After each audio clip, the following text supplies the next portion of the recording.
Assalamualaikum warahmatullahi wabarakatuh. Innal hamdalillah nahmaduhu wa nasta'inuhu wa nastaghfiruh wa na'udzu billahi min shururi anfusina wa min sayyiati a'malina. Man yahdihillahu fala mudilla lahu wa man yudlil fala hadiya lahu. Asyhadu an la ilaha illallah wahdahu la syarika lahu wa asyhadu anna Muhammadan 'abduhu wa rasuluh la nabiyya ba'dahu.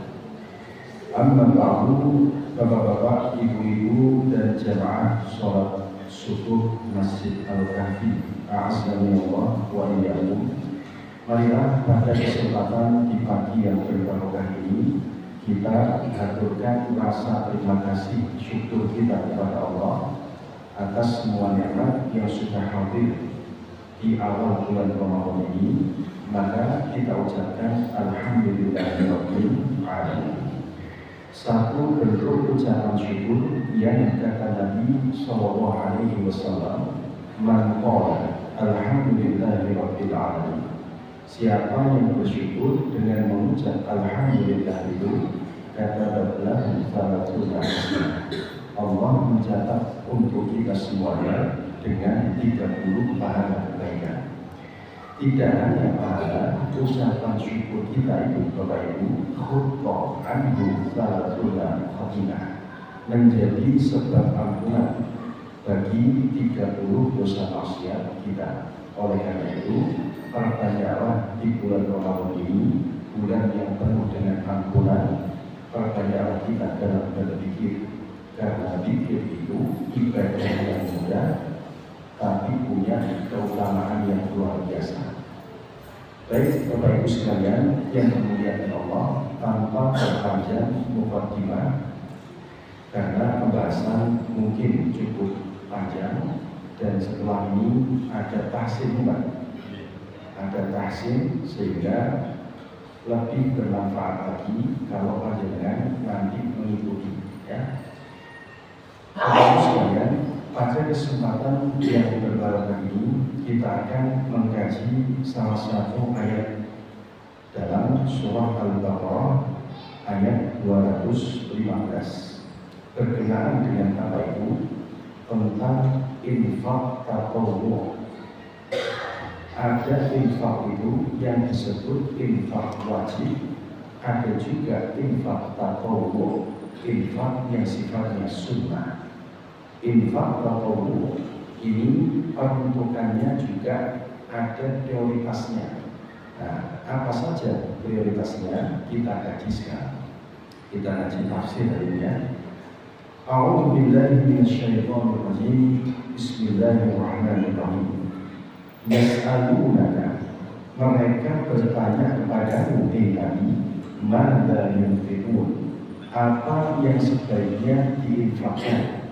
Qul, katakan Nabi, ma anfaqtum min khairin, apa saja harta benda yang kau infakkan, falil walidain, yang paling berhak, yang paling utama kalian berikan kepada kedua orang tua.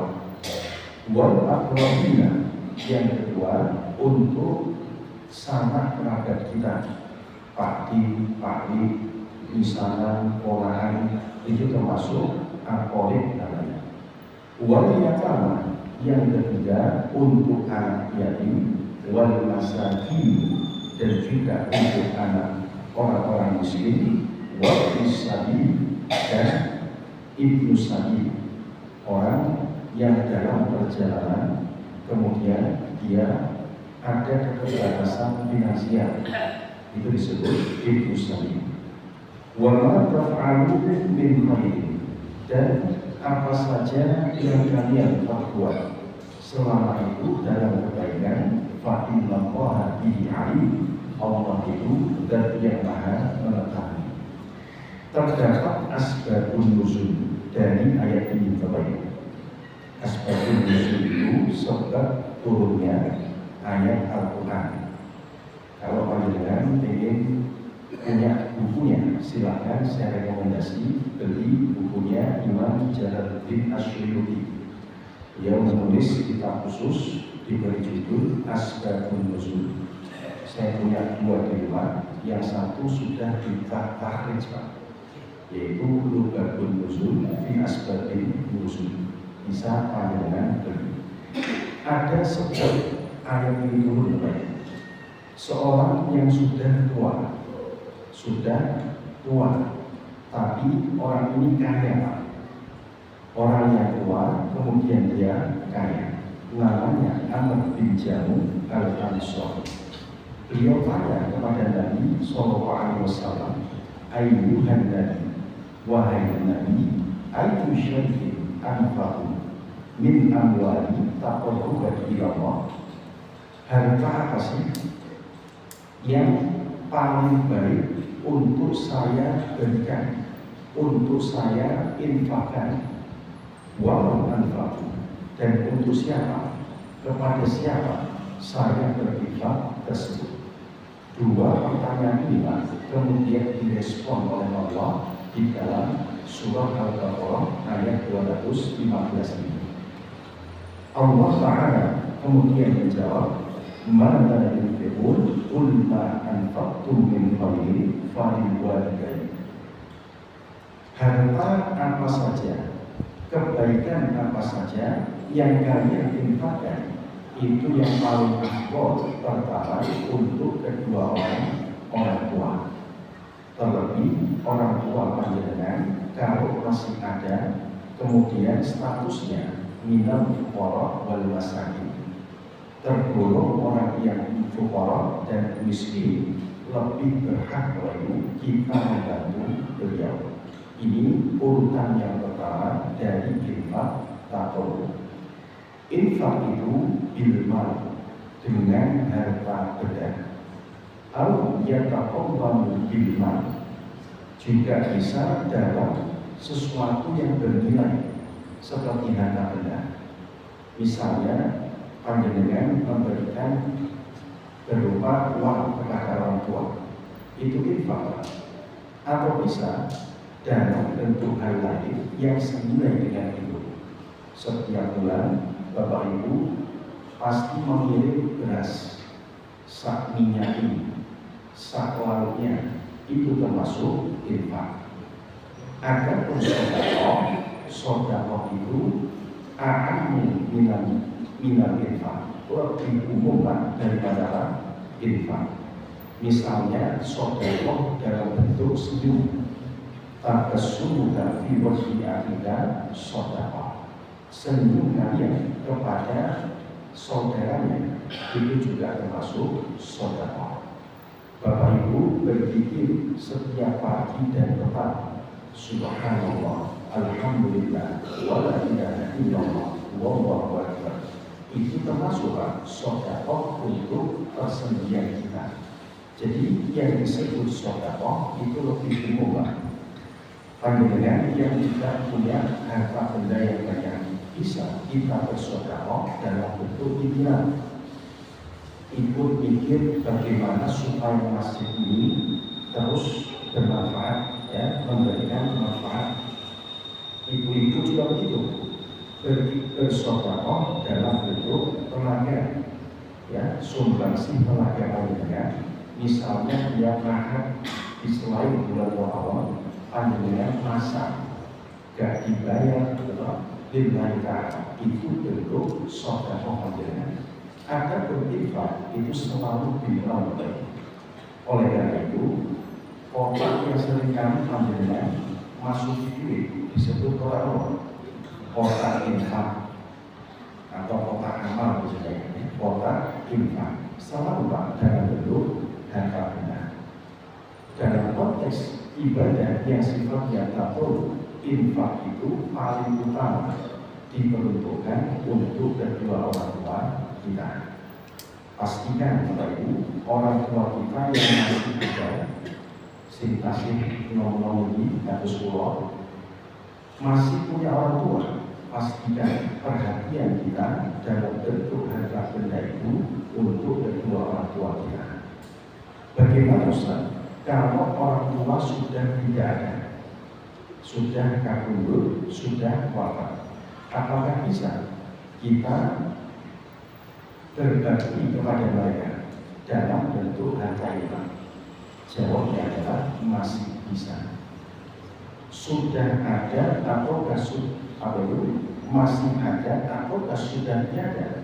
Masih punya peluang yang sama kita berinfak untuk mereka. Cuma caranya yang berbeda. Kalau dulu kita berikan secara langsung, saat ini Pak, ketika orang tua sudah tidak ada, kita bisa berinfak atas nama kedua orang tua kita. Pernah suatu ketika ada sahabat Nabi Sallallahu Alaihi Wasallam yang bernama Sa'ad bin Ubadah. Sa'ad bin Ubadah ini ketika beliau sedang safar bepergian jauh, dia mendengar kabar kalau orang tuanya meninggal dunia. Tidak sempat dia mensolatkan, tidak sempat memandikan, sekaligus tidak sempat memakamkan jenazahnya. Kemudian sesampainya di Madinah, Sa'ad bin Ubadah ini bertanya kepada Nabi, wahai Rasul, apakah saya ini masih bisa beramal sholih, bersedekah, berbakti kepada orang tua saya? Nabi menjawab, oh masih. Bagaimana caranya? Sedekah yang kau berikan atas nama orang tuamu itulah bentuk infak, bentuk baktimu kepada orang tua. Saat itulah Sa'ad bin Ubadah ini punya kebun kurma yang sedang berbuah matang. Kebun kurma yang sedang berbuah ini semuanya Pak, hasilnya diberikan atas nama orang tuanya.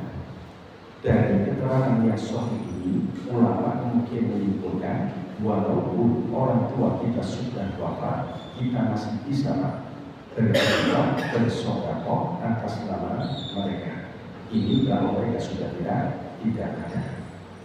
Dan jangan lupa, bakti kita kepada orang tua kita itu akan berdampak pada anak-anak kita kelak. Di dalam hadis riwayat Imam At-Tabrani dalam Mu'jamul Awsat itu dengan syarat hadis ini yang sahih, birru aba'akum, berbaktilah kalian kepada orang tua, tabirru aba'akum, kelak anak kalian akan berbakti pula kepada kalian. Ini jaminan Pak. Seringkali di antara kita ada yang menyalahkan anak secara keseluruhan. Begitu anak yang nakal, anak disalahkan waktu, gak berarti pada orang tua. Mari kita cek, apakah diri kita dulu pernah berlaku salah kepada orang tua. Sikap anak saat ini itu jaminan Pak dari sikap kita di masa lalu. Maka yang masih muda-muda seperti saya, berbaktilah kepada orang tua. Ada ataukah tidak ada, tetap teruslah berbakti. Kenapa? Tabirru aba'akum. Kelak anak-anak kalian itu akan berlaku yang sama kepada kalian, berbakti kepada kalian. Mumpung belum terlambat, masih ada waktu. Mungkin bapak ibu kita sudah tidak ada. Bagaimana cara kita supaya diampuni Allah, bertaubatlah kepada Allah sesegera mungkin. Beristighfarlah setiap saat dan mintalah ampunan kepada Allah Azza wa Jalla. Dan kemudian bersedekahlah atas nama orang tua kita. Ini infak atau yang pertama, sifatnya sunnah. Yang kedua, Bapak Ibu sekalian, infak itu untuk al-aqrabin, sama terhadap orang yang masih punya hubungan famili. Berkiri kanan ada kakak, ada adik, ke atas ada mbah, orang tua, ke bawah ada cucu, ada ponakan.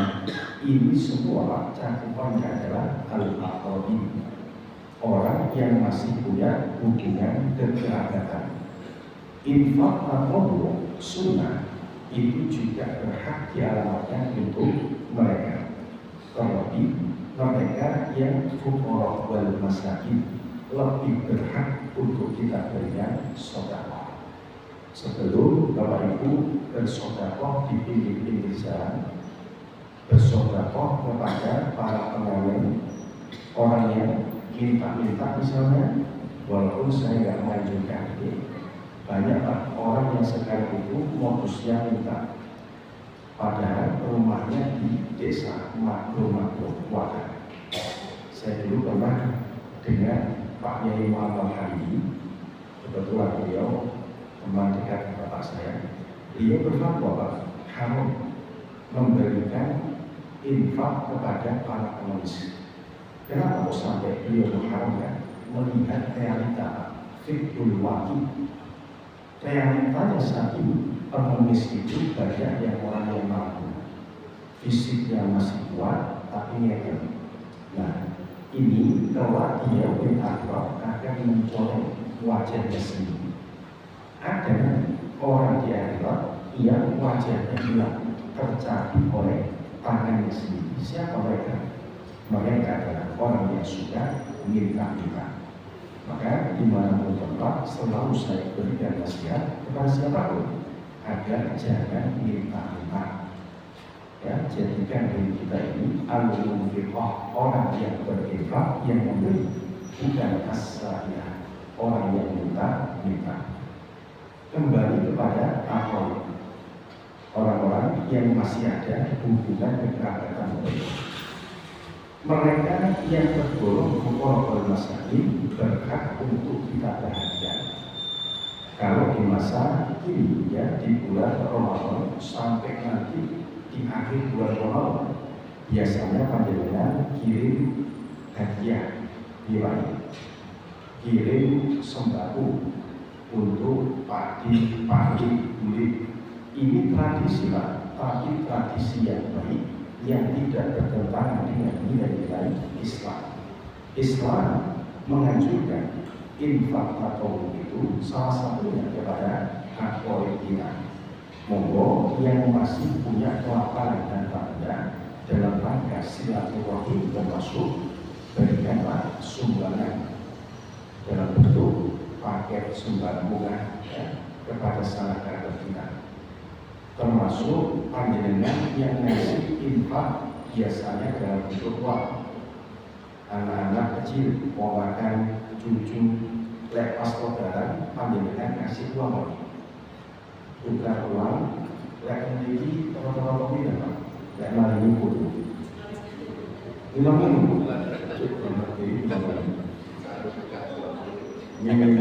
Minimal sekitar uang. Ini tanda kita mendoakan semoga semua dimampukan Allah. Amin. Jadi tradisi yang baik semacam ini Bapak Ibu adalah nilai Islam. Tradisi yang tidak bertentangan dengan nilai Islam. Nah, nanti kalau panjenengan mau buka uang, pastikan tidak ada unsur ibadahnya. Ya. Biasalah di jalan-jalan luar kan banyak orang yang menyiapkan uang tukar duit biasa, ya. Uangnya 1 juta, saya berikan dalam bentuk 100.000 10, dapatnya uang pecahan 2.000, tinggal berapa? 500, itu Pak. Ya bisa anggap aja 200 ya. Anggap saja 200 juta. Itu kita punya 2 pilihan Pak. Iman ya bisa dikurangi 2.000-nya diambil 5 kalau 10.000, atau kita nambah 10.000 dalam bentuk uang. Ini termasuk riba. Hati-hati. Biasa nanti di akhir Ramadan panjenengan akan menjumpai banyak sekali tukang penjual uang pecahan. Mumpung masih ada waktu, silakan kumpulkan sekarang.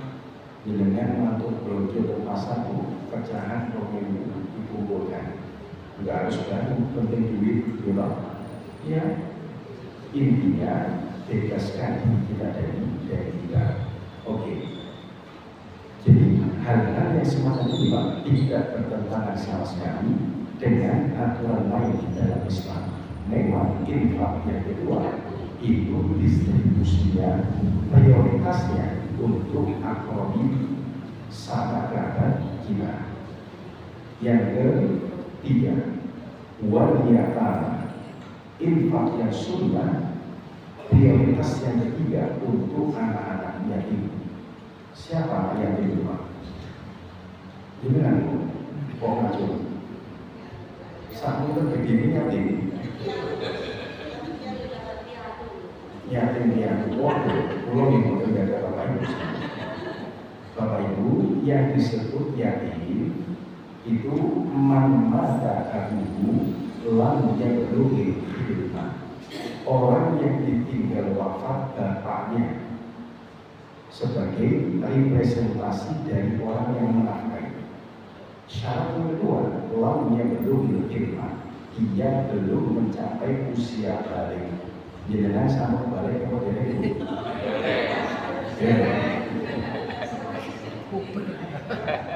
Bolak-balik. Jadi seperti pulau panjenengan itu sudah kita tadi disebut yatim.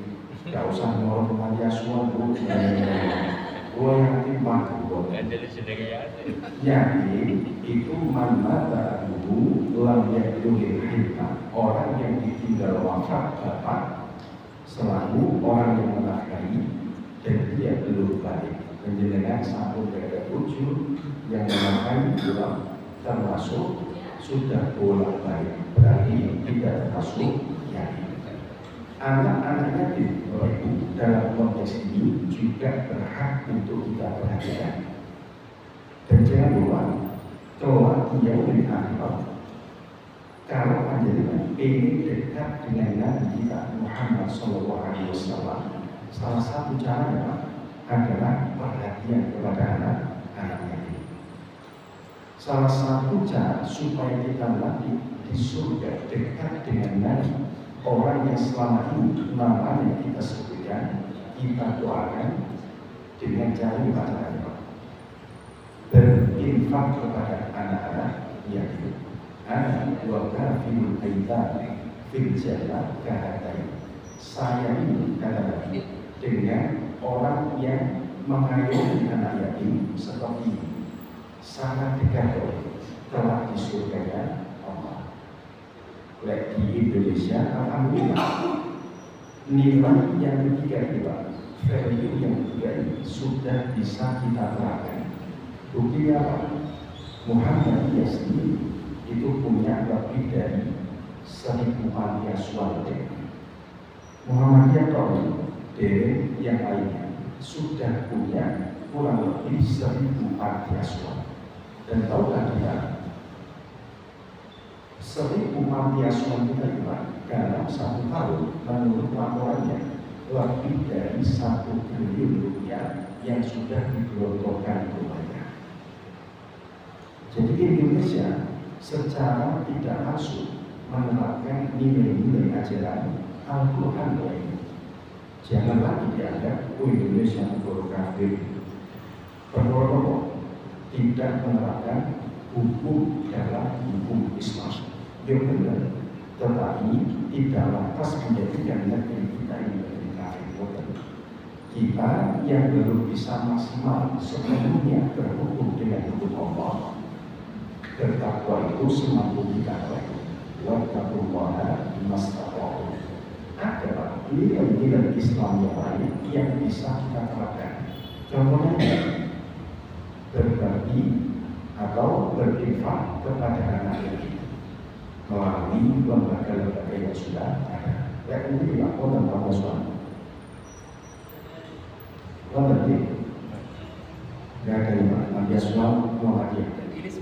Dari kontrak di luar, mungkin yang sekitar waktu ini dari taruhkan kampung ini dipandas, alhamdulillah kita bangun ya, ada sudah di dekatnya pasar Taman ya, panti asuhan Muhammadiyah Panas. Yang keempat, Bapak sekalian, infak itu sunnah kita alokasikan untuk orang-orang miskin. Siapa orang miskin itu? Nah, cuma itu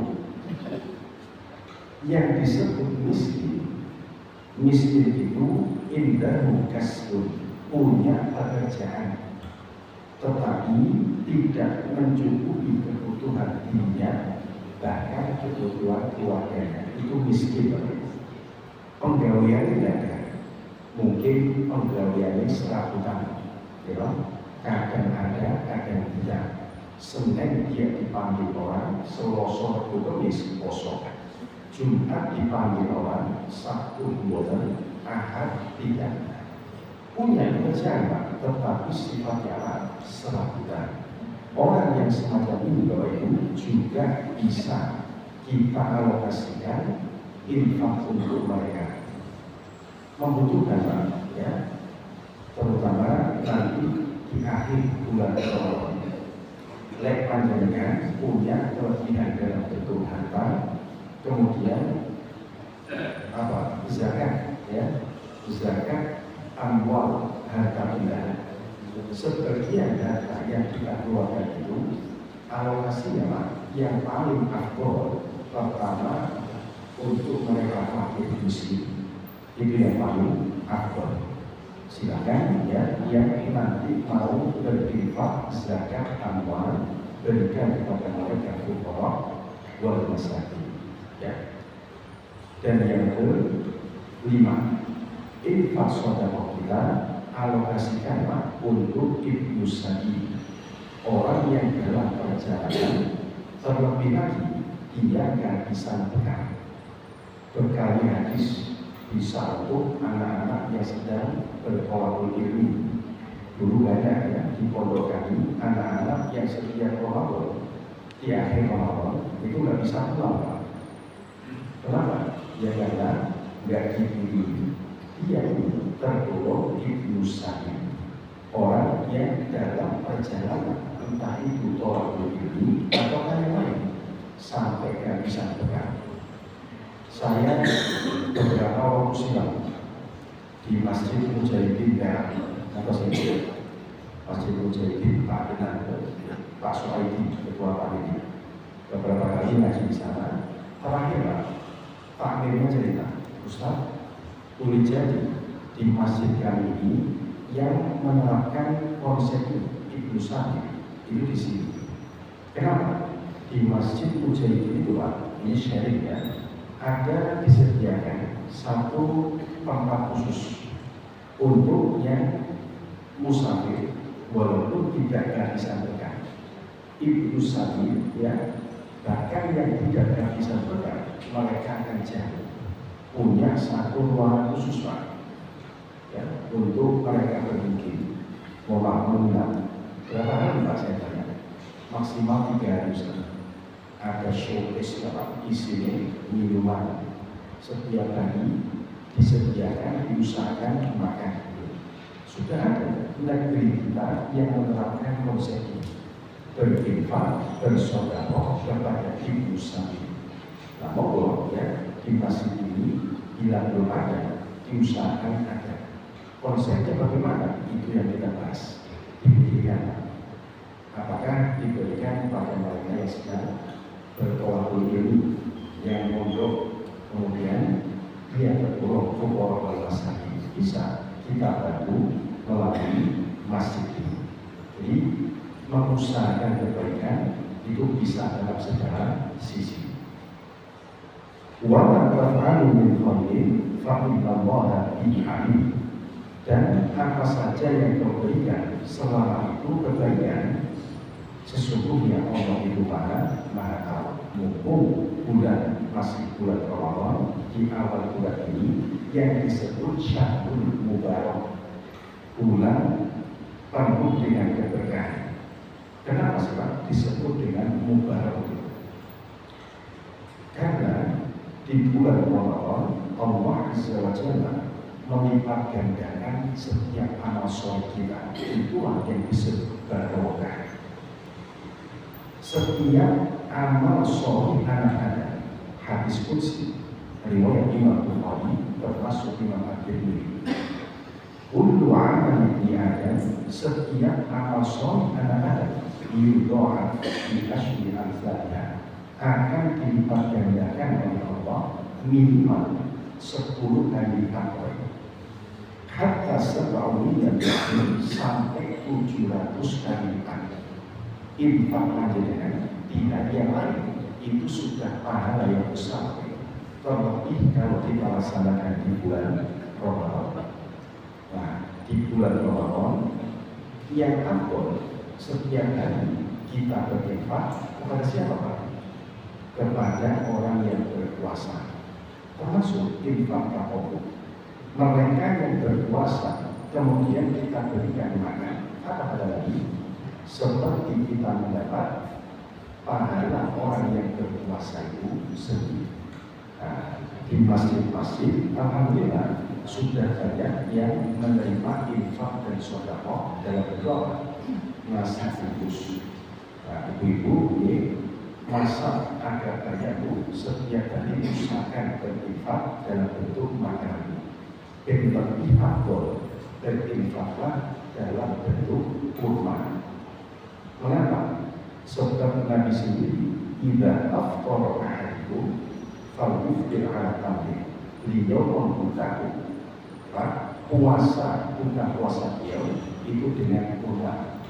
Nah, setelah kurma baru nasi bungkus. Silakan.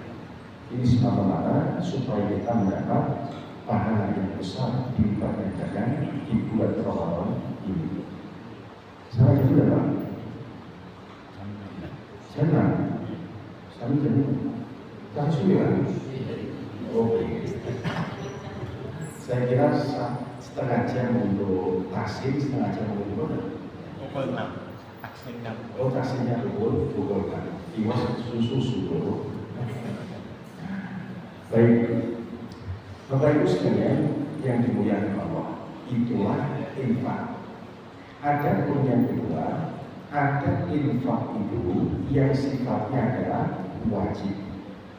Kalau tadi yang sunnah, sekarang yang sifatnya adalah wajib. Infak yang wajib, misalnya nafkah yang diberikan suami kepada istri tiap bulan atau tiap pekan itu sifatnya wajib kepada panjenengan. Bahwa Bapak memberikan infak kepada istri disebut apa? Nafkah. Selalu dalam bentuk pemberian harta. Saya yakin kalau di sini ibu-ibu terima nafkah itu minimal 3 jutaan. Nah, amin. Semoga di bulan Ramadan ini ditambahin Pak, lebihkan Pak, supaya wajib panjenengan itu berkah. Rindonya ibu-ibu itu Pak luar biasa dan paling ini harus rindo istri panjenengan itu akan berdampak pada kemudahan rezeki kita. Pernah suatu ketika ada seorang ulama di masa silam hidup sekitar abad ke-6 Hijriah atau setelah itu ya, namanya Ibnu Dari Al-Ain.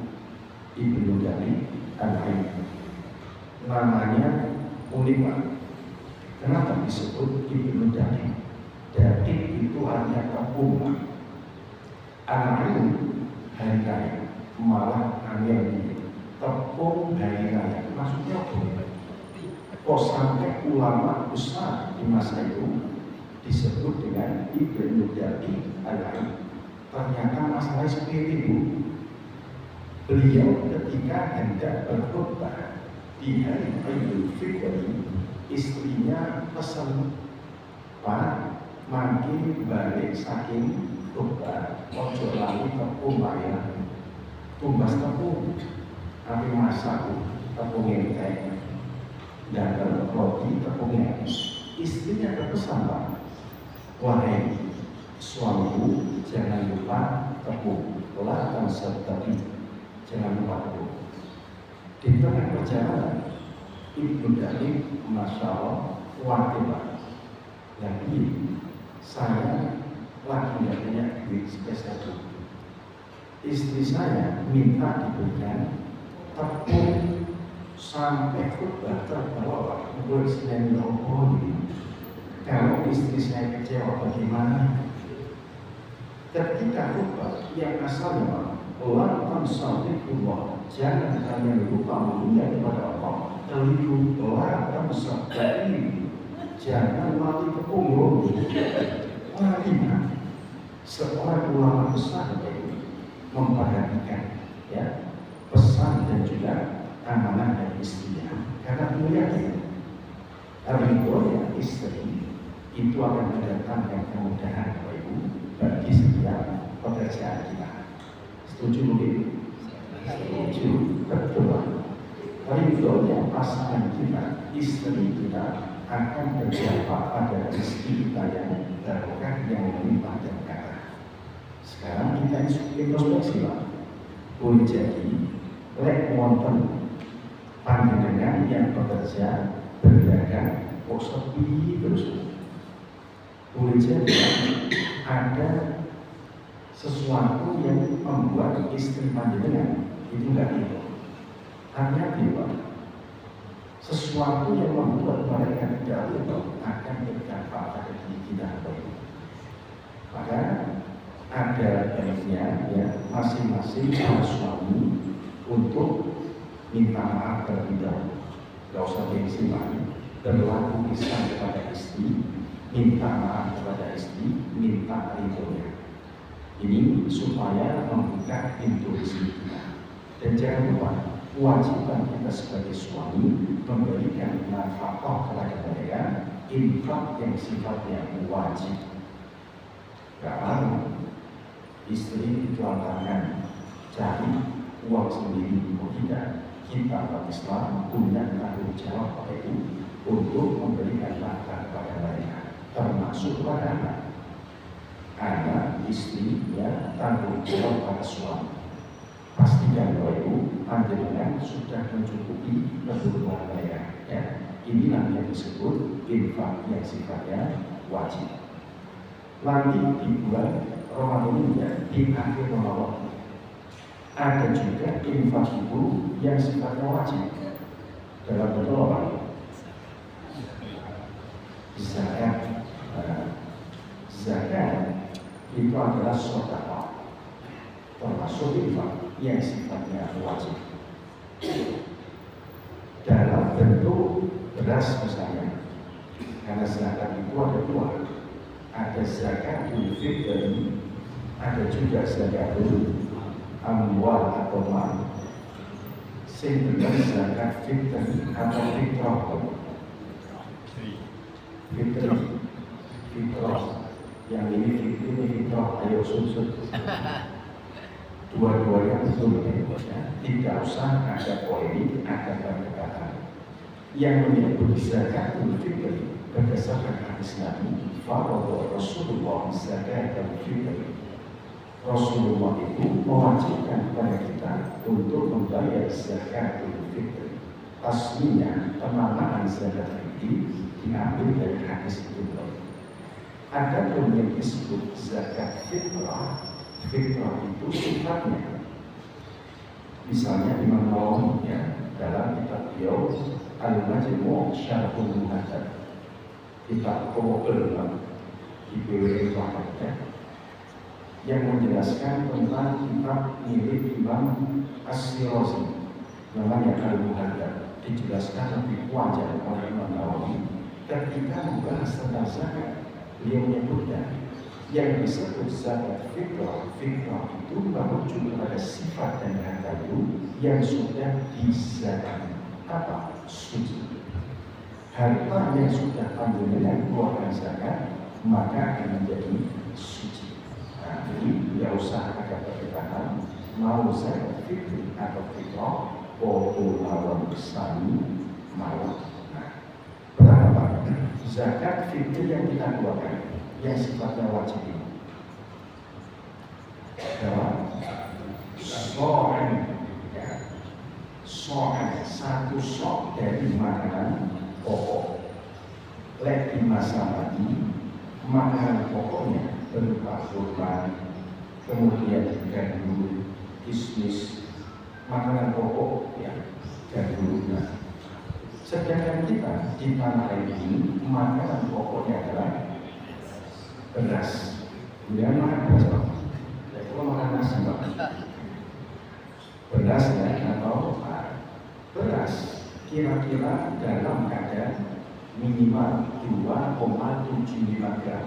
Itu kalau ada Syafi'i. Bin amanah, kalau panjenengan tadi infak wajib dalam bentuk zakat ini, anggap saja 3 kilo. Itu aman. Bukan berarti hanya dalam bentuk beras. Panjenengan tambahkan minyak kulit, panjenengan tambahkan telur kulit, tambahin indomie kulit. Ya, standar minimalnya adalah makanan pokok beras 2,9 kilo. Panjenengan mau tambahkan itu sifatnya sunnah kulit. Atau yang kedua, panjenengan tidak dalam bentuk beras, tapi dalam bentuk uang. Dan ditimati soal satu mata uang ya, yang senilai dengan satu sok makanan pokok. Kalau satu sok beras dirupiahkan berapa? 45.000 rupiah. Ini fatwa ulama kontemporer. Misalnya Syekh Yusuf Warahmatullahi.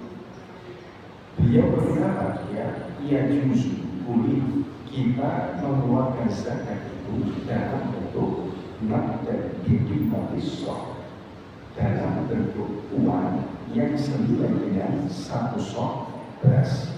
Kalau satu sok berasnya itu seharga 45.000 rupiah. Apa tujuannya Pak? Tujuan dalam zakat uang ini ya bentuknya, karena tujuan dari zakat di pagi hari ini orang-orang miskin itu supaya bisa makan itu ya. Sehingga saya pribadi berpendapat dan selama ini saya lakukan apa ya? Kalau saya zakat maka saya tetap pakai makanan pokok beras. Saya bisa ditambahkan telur di sana, indomie, minyak, plus saya kasih duit 20.000 rombongan, 20.000, 30.000. Tujuannya apa? Mereka tidak hanya makan nasi. Orang miskin itu di tanah kita makannya tidak cuma nasi. Beda di masa ini, makan kurma cukup, makan roti cukup.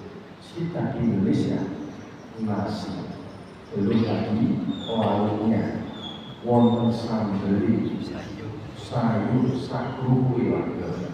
Jadi kalau panjenengan setelah berinfak yang wajib dalam bentuk satu sok itu, panjenengan tambahkan yang sunnah untuk orang miskin. Ya, ini hal yang bisa kita lakukan di akhir Ramadan. Kapan Pak? Awal mula kewajiban zakat fitri. Maksud saya, kapan kita bisa mulai membayar? Sebagian dari kita ya biasanya membuka kewajiban zakat atau menyebutnya amil zakat ini. Ini menyebutnya amil atau wajib. Panitia betul ya, panitia zakat. Saya pribadi Bapak Ibu kurang setuju kalau disebut amil zakat. Kenapa? Amil itu ditunjuk oleh pemerintah. Kemudian pekerjaannya yang cuma mengurus zakat selama 1 tahun. Dari yang di masjid itu kan cuma paling 3 hari sebelum hari raya. Lebih cocoknya panitia zakat betul Pak. Wajib zakat itu yang lebih cocok. Sejak 3 hari atau 2 hari sebelum ini itu Nabi pernah mengingatkan kepada umat Islam tentang kewajiban membayar zakat. Dan hadis ini ulama berjimat bahwa mengeluarkan zakat itu boleh bahkan sejak sebelum ghurubi syamsi fi akhir Ramadan, sebelum matahari tenggelam di akhir bulan Ramadan, kita sudah bisa untuk membayar zakat tersebut. Hanya saja kalau panjenengan ingin afdolnya, waktu yang afdol untuk kita mengeluarkan zakat fitri ini ba'da ghurubi syamsi fi akhir Ramadan, setelah matahari tenggelam di akhir Ramadan. Mau dibagikan di jajan tersebut. Matur panjenengan berbuka puasa ya, bisa menyerahkan ke kewajiban zakat atau langsung panjenengan cari ya orang miskin di sekitar panjenengan untuk diberikan zakat. Ini sifatnya wajib zakat fitri. Bagaimana dengan zakat amwal? Zakat harta benda. Contoh misalnya Bapak Ibu yang punya simpanan tabungan berupa emas kalau sudah terkumpul selama 1 tahun, kemudian panjenengan tidak digunakan sebagai apa? Cincin, murni digunakan untuk tabungan celengan. Sudah berlaku haul 1 tahun, kemudian simpanannya mencapai batas nisab. Berapa batas nisabnya mas? Nah, kurang lebih 85 gram, kurang lebih. Kalau simpanan kita sudah senilai itu, mandek selama 1 tahun haul, kita diperintahkan untuk berinfak wajib dalam bentuk zakat emas. Berapa yang kita keluarkan? 2,5%-nya monggo diposisi. Termasuk ulama berjihad tidak hanya perhiasan, panjenengan yang punya tabungan di rekening, punya tabungan uang sudah kendor ya, jadi tabungan selama 1 tahun tidak digunakan untuk apa-apa, kemudian totalnya itu mencapai 1 nisab yang dikiaskan dengan emas. Kalau 85 gram dirupiahkan dengan kira-kira hampir 100 juta nih. Sekarang masih mahal, berarti ditambah berapa? 100 juta berarti kira-kira Yus anggap aja di atas 100 juta kali. Nah, kalau sudah punya tabungan, nanti dipastikan berapanya. Tabungan panjenengan minimal 100 juta, tidak digunakan apa-apa selama 1 tahun, panjenengan sudah termasuk wajib zakat. Keluarkan 2,5%. Supaya apa? Harta benda kita itu bersih dan juga barokah. Harta kita bersih dan juga barokah. Jangan diakali kebiasaan Bani Israil ya, mengakali syariat tentang zakat ini. Zakat itu sudah ada di masa sebelum Islam. Sholat, puasa, zakat itu syariat umat terdahulu.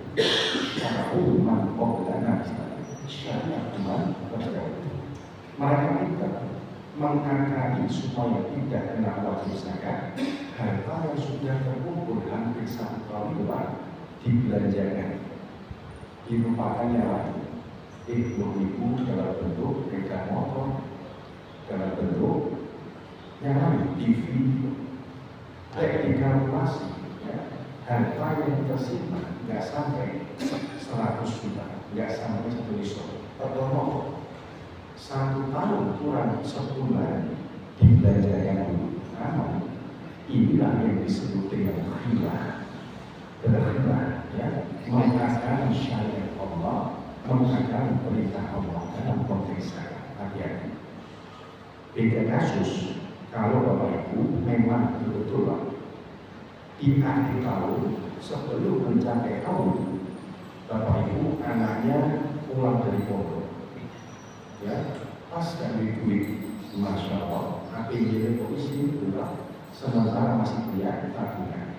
Panjenengan ambil tabungan juga untuk beli tiket anak, untuk biaya perjalanan, otomatis kan hal yang semacam ini tidak termasuk riba, tidak. Yang dimaksud riba yang tercela itu ketika kita mampu, ya, kemudian untuk mengakali supaya tidak terkena wajib zakat diberikan dunia lain, diberikan kasbu merek Hermes. Bilang sudah bisa. Kalau orang ini, pokoknya larang ya. Jadi perhatian ya, kalau sudah mendapat kewajiban kita kerjakan apa yang boleh. Karena mereka justru semakin berbangga dengan kita berzakat. Bagaimana kalau petani? Nah, petani juga punya kewajiban, ya, infak yang sifatnya wajib. Kalau memenuhi kriteria, petani itu ada dua, Pak. Ada petani yang tanamannya disirami dengan air hujan, dia tidak butuh bantuan irigasi, tidak butuh biaya tambahan untuk apa itu disebutkan sani, irigasi desa, tidak butuh. Nah, petani yang semacam ini, ya, maka dia diwajibkan mengeluarkan dari hasil panennya ketika sudah mencapai 5 wasak. 5 wasak itu satu wasaknya kira-kira 150 kg. Berarti kalau dia 1 seker kali 5 gimana? 750, hampir 1 ton. Nah, kalau hasil tanaman kita, Pak, ya, yang sudah mencapai batas kisah 5 wasak ini, petani punya kewajiban yang sama, yaitu berinfak dalam bentuk zakat pangan. Berapa persennya? Nah, dimaini oleh air hujan, maka zakatnya adalah asyrafil minyak 10%. Beda kasus kalau petani ini butuh tenaga tambahan irigasi, Pak. Tidak ada hujan, ya. Dia butuh pengairan di air sawahnya, butuh tambahan dana, maka zakatnya khamsah-fil-minyak 5% saja. Ini contoh dari infak yang sifatnya adalah wajib. Nah, monggo diamalkan, ya, terutama di bulan Ramadan ini kita cek rekening Bapak Ibu, silakan dicek, mutasinya dicek, sejak kapan harta benda Bapak Ibu sudah mencapai nisab itu loh, bulan apa itu? Ternyata sudah sejak bulan Januari tahun lalu. Nah, sekarang sudah ketemu Januari, bahkan sudah Maret akhir itu, kemudian keluar dari zakatnya. Saya kira salah satu dari kita ada yang sudah punya harta segitu, insya Allah. Beberapa potongan yang sudah tapi dua gue saling beragam. Inilah yang disebut infak wajib. Belum jamaah? Belum. Kalau nggak pertanyaan gini, misalnya gini, tadi kan bicara gila kan ngakali, kan kita punya harta kita 200, terus kita berikan infak berupa tanah. Sedangkan kalau kita kaji yang di target itu tanah yang tidak berkembang itu kan tidak ada kewajiban untuk zakat. Nah, apa ini termasuk gila? Jadi saya nggak kena zakat seperti itu. Terus misalkan tanah ini kita gunakan kos-kosan misalnya saja. Nah, jangan kos-kosan kan berpenghasilan. Nah, ini apa juga sila? Apa hasil dari rumah kos ini harus dihitung nisabnya dulu? Apa termasuk invest tanah itu? Jadi beda kasus antara misalnya rumah usaha kos-kosan, saya pun punya kos-kosan. Jadi kalau kos-kosan itu maksudnya adalah zakat penghasilan, ya. Bukan termasuk zakat harta yang awal tadi tidak. Kalau yang pertama itu zakat harta yang tidak bergerak. Ibu-ibu punya emas digunakan, nah cukup sekali zakatnya. Kalau dijadikan harta simpanan, nah ini yang berbeda. Sama halnya dengan yang lain, perak itu ada pun soal zakat penghasilan, ya, zakat penghasilan, maka sama dalam konteks zakat penghasilan ada kewajibannya. Tapi kalau ada kiai dulu itu dikeluarkan dulu kebutuhan yang dibutuhkan, ya. Pos-posan misalnya Pak, panggilan kan punya orang yang menjaga di sana. Pos-posan itu dosa, ya. Panggilannya menyediakan satu orang yang tinggal di situ dan kita gaji untuk menjaga. Setelah penghasilan terkumpul, misalnya selama 1 tahun itu berapa pengeluaran untuk bayar penjaga itu berapa? Nah, dikurangi dengan hasil pengeluaran itu ketemunya kita. Kalau sudah mencapai nisab, ini masuk dalam kategori zakat. Keluarkan zakat kita. Tidak ada kelirunya Pak. Membuat dana kita akan barokah. Membuat dana kita akan selalu berbarokah. Banyak kalau selalu merasa kurang, ini harta yang tidak barokah. Ada harta itu yang sedikit, gaji orang sedikit, tapi rezeki yang luas tidak barokah. Ketemu konco, punya kegiatan suku, dibimbang, tidak salah tidak. Ini barokah. Itu sebab harta yang sudah kita zakat. Tutoh ribu waktu sakit bisa untuk membersihkan diri sekaligus mensucikan harta benda kita. Jadi yang disebut kita betul-betul akan dalam konteks ini kalau sudah masuk waktunya, ya, waktu wajib zakat dia menggunakan untuk keperluan yang tidak baik. Berbeda kalau penghasilan ada kewajiban yang harus kita bayarkan. Jadi beda konteks, beda kasus. Amin. Allah Taala amin. Baik, sambil menunggu besok waktu jam 6. Barangkali ada hal yang perlu ditanya untuk mengisi waktu saja. Karena tadi saya dapat bocoran nggak ada tanya jawab, tapi untuk mengisi waktu mohon sambung jelas.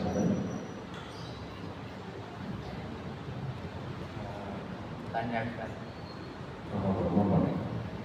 Tadi masalah menafkahi keluarga ya, seorang suami.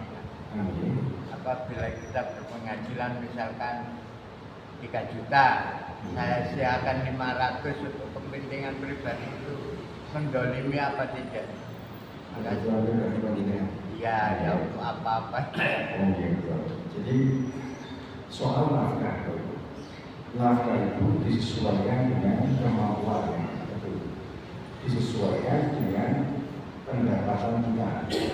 Ibu juga begitu, pengertian lain, ya. Berapapun yang diberikan suami, usahakan cukup. Jadi soal kebutuhan hidup, kalau kata guru saya dulu, itu karena gaya hidup. Kalau gaya hidupnya normal, maka kebutuhan hidup akan cukup. Kalau gaya hidupnya tidak normal, untuk diberi miliar sekalipun akan kurang. Ini nasihat dari guru saya juga. Soal nafkah, maka disesuaikan dengan kemampuan suami.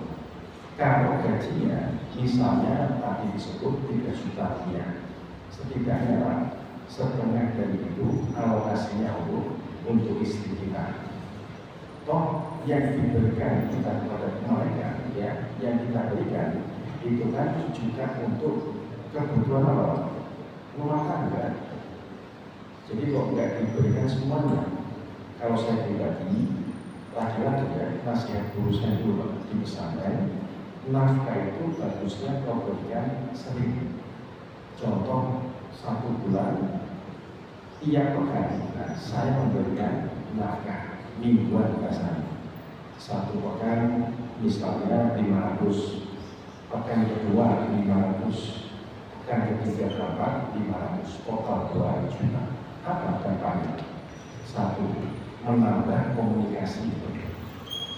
Orang kalau dikasih barang api, duit, ibu-ibu dikasih duit, senang itu.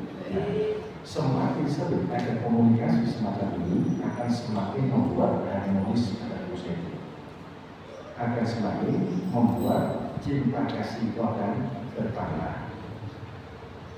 Kalau memang mampunya seperti itu, jadi tidak diberikan semuanya, harta tetap di tangan suami, istri diberikan dalam bentuk uang misalnya, itu bertahan. Itu yang aku boleh. Itu yang aku. Jadi itu saja pengalaman dari kami. Allah Ta'ala hampir jalan cukup ada kajian taslim. Monggo Bapak sekalian bisa ikut supaya mengenai bacaan Quran kita. Baik Bapak sekalian, semoga Allah terima puasa kita itu Ramadan ini. Amin ya rabbal alamin. Allah berikan kemudahan dalam proses rezekinya. Amin ya rabbal alamin. Allah berikan kebahagiaan dalam rumah tangga kita semua. Amin ya rabbal alamin. Mari kita tutup dengan doa kita. A'udzu billahi minasyaitonir rajim. Bismillahirrahmanirrahim. Nastaghfiruka ya Allah, nastaghfiruka ya Allah, nastaghfiruka ya Allah. Ya Rabbana lakal hamd kama yanbaghi li jalali wajhikal karim wa 'azimi sultanik. Allahumma barik lana fi ahlina, Allahumma barik lana fi malina, Allahumma barik lana fi hayatina. Rabbana hab lana min azwajina wa dhurriyyatina qurrata a'yun waj'alna lil muttaqina imama. Rabbana atina fid dunya hasanah wa fil akhirati hasanah wa qina adzabannar. Subhana rabbika rabbil izzati 'amma yasifun. Salamun 'alal mursalin walhamdulillahi rabbil alamin. Tidak ada kebenaran, semua datang dari Allah. Tidak ada kesalahan, semua datang dari saya selaku hamba Allah. Bila ditaufiq wal hidayah. Assalamualaikum warahmatullahi wabarakatuh.